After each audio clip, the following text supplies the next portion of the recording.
Hello, I'm Christine. Welcome to Book Talk. Today we are discussing Finding Audrey by Sophie Kinsella. If you don't already know, we've been working with Random House this month, and Finding Audrey is in fact our August Booksplosion book of the month. So there will also be a Booksplosion live show on my channel. I'll leave the details in the doobly-doo. Hashtag Booksploding Audrey. So I loved Finding Audrey. I'm so excited. This is my first Sophie Kinsella book. I blew through it. I'm so excited to read all her other books. So Finding Audrey follows Audrey. She's 14 years old and she's currently suffering from severe anxiety. She actually wears sunglasses all the time because she can't deal with eye contact right now. It's just too overwhelming, too stressful for her. And she lives with her family in England. I thought I wasn't gonna be able to relate to her as much because she's 14 years old, but you can't not relate to her because she's in this family environment. It is hilarious. I actually listened to the audiobook. I switched off reading and audiobooking. The audiobook is amazing. It is so good. I was doing laundry and cackling hysterically. Props to the narrators. As you may or may not know, I'm an Audible affiliate. If you want to check out some audiobooks, if you use my link to sign up, you get a free book. I absolutely loved Audrey's family dynamic. We follow Audrey dealing with this anxiety, living with her family, finding love, figuring out how to interact with the world around her again. It was so heartwarming and hilarious. I just recommend it, recommend it, recommend it. It's only a 6-hour audiobook. That's the shortest audiobook I've ever read. Oh, I just loved it. That's really all I can say for the non-spoilery section. It's a contemporary. Go pick it up and then come back and we can discuss it together. That's it for the non-spoilery section. Bye, non-spoilers. I absolutely loved the opening scene of Finding Audrey. It was beautiful. I don't know if you have brothers. I don't know if your brothers game. Everything that their mom was talking about was just so familiar. And everything that Frank said about turning off the games in the middle and all that stuff, like I don't game myself, but I am so familiar with it because of Paula, who definitely went through a hardcore gaming stage. He's not as intense now, but he went through these stages where he was just like, gamer extreme. And it was so easy to visualize it. And I love how the neighbors come in. The kid across the street is like, wait, no, save the computer, get a blanket. I would have gotten that blanket. I would have ran for that blanket with him. We got Audrey who's 14, her brother who's 15, and Felix who is 4. How adorable is Felix? I couldn't. I'm the strongest yoga. I love him. So Audrey's mom is obsessed with the idea of banning Frank from all video games, and honestly, it's impossible to do that for a teenage boy nowadays. For anyone nowadays, you can't ban your child from games because they'll just find another way because there are so many gaming venues. It's literally impossible unless you live in Amish country. Go live with the Pennsylvania Amish. You could be video game free. I love the documentary, script, filming, storytelling style that we went back and forth with. This scene was absolutely hilarious when she first walked in and her parents were talking about getting Frank a girlfriend. Is that the problem? If he had a girlfriend, maybe he'd be out more instead of hunched over that screen. I mean, why doesn't he have a girlfriend? I don't know, don't look at me like that, it's not my fault. Well, I've had an idea. We need to throw a party for him. Set him up with some pretty girls. A party? Are you serious? She's actually suggesting that they like throw him a ball like they do for princes to find a bride. Why not? It would be fun. We used to throw him some lovely parties. When he was 8, do you know what teenage parties are like?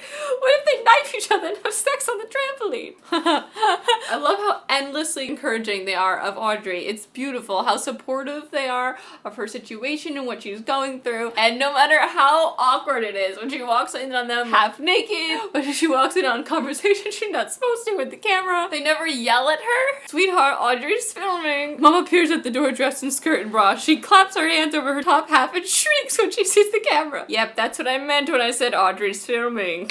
We were just discussing the Middle East. Yes, getting the Middle East a girlfriend, throwing at a party. So when I started this book, I had no idea that Audrey was dealing with these anxiety issues. And the first time she described these feelings to us, the terror that seizes her, I just felt so hard for her. I actually started crying and I had just been laughing. I love when that happens. And then, you know, I cried, but before you knew it, I'm laughing again. I just felt like I could really relate to the whole lizard brain concept. I feel like we all can. But, you know, I have this fainting problem, and when it happens, it's a mental thing. It's just when people start talking about a certain subject, and you can't control it sometimes, and it's so frustrating because you want to, and I felt so bad for her.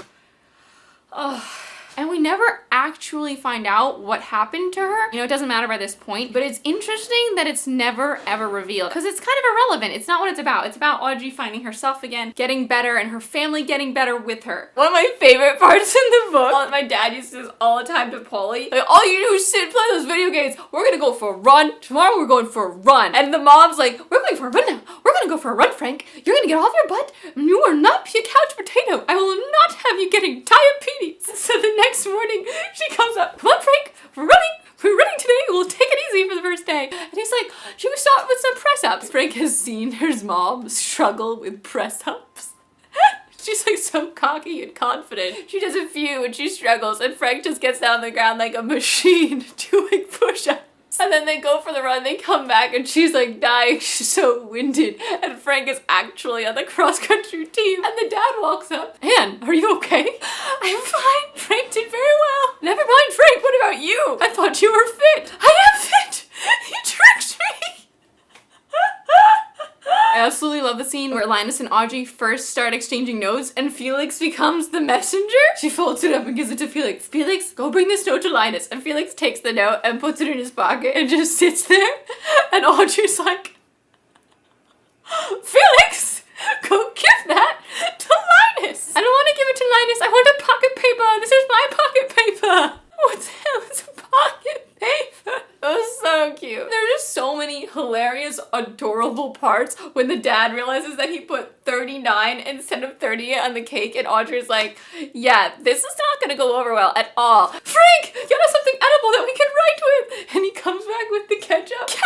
And they just take it and start squirting the cake. Like, we know the mom's gonna find out because she's just that type of mom. She's like scooping it off. There's a message underneath the ketchup. They went out for their birthday date, and then she comes back in and Frank was on the computer and he's banned from the computer.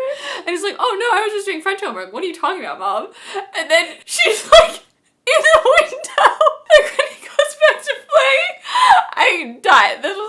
I found this so funny. I'm just listening to it play out across the audio book. And she's like, Frank, I can see you. And Audrey's like, how is she even in the window? We're 2 stories off the ground. And then she just collapses backwards.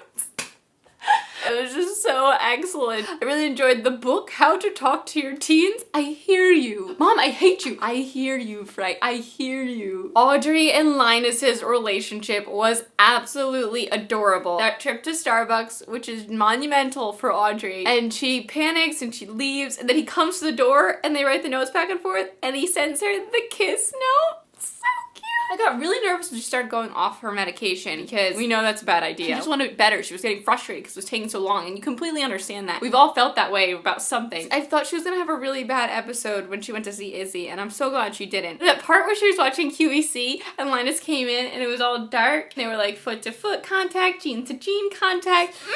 I was so giddy for Audrey. I was just sitting there like, oh my god, oh my god. It was so cute. I loved seeing the happiness flood back into her. Oh my god, the cutest thing that Linus did. You know how they play that game where he dares her to go talk to somebody and kind of irritate them to practice her talking. I was so nervous when they played that in Starbucks with that rude guy on his laptop. I was like, oh my god, she doesn't want to do this. She's gonna have an episode. She didn't. Thank god. That's not what I want to talk about though. That time in the park where he dares her to talk to the ice cream guy and ask him if he has coconut ice cream. We just kind of think it's another dare, and she goes up to him and he has coconut ice cream. And we're kind of confused just with Audrey. We don't know what's going on. And then it turns out that he asked the ice cream guy to stock it just for her, and the ice cream guy did it. It was just so cute. It was interesting seeing how Frank's character progressed when they threw the computer out the window and they banned everything. I've seen that happen. I've seen that happen with Paul. My dad has taken away his gaming systems and hidden them like in the attic and such. And Paulith would get really sad and not talk much and get really sarcastic. Like, it was a very accurate representation. Seeing Frank kind of randomly pick up cooking, I don't know how much I bought into that, but I like that it happened. He kind of found some outside interest, but he eventually got back to LOC, Lord of the Conquerors? Land of Conquerors. I loved how it ended. The whole family was supporting the gaming. They had the tournament in one room with all the computers. It was just such a nice, heartwarming end, and I'm a sucker for a heartwarming story. Hence why I love Modern Family so much. Dysfunction is so common, and it's so rare to see these sweet moments where everyone comes together to support each other. And it's beautiful. I loved it. I loved it. I'd love to hear your favorite part of the book. The writing style worked for me. The pace worked for me. I thought the characters were great. Please share your thoughts. I'm Christine. Thanks for watching. I'll talk to you next time. Bye!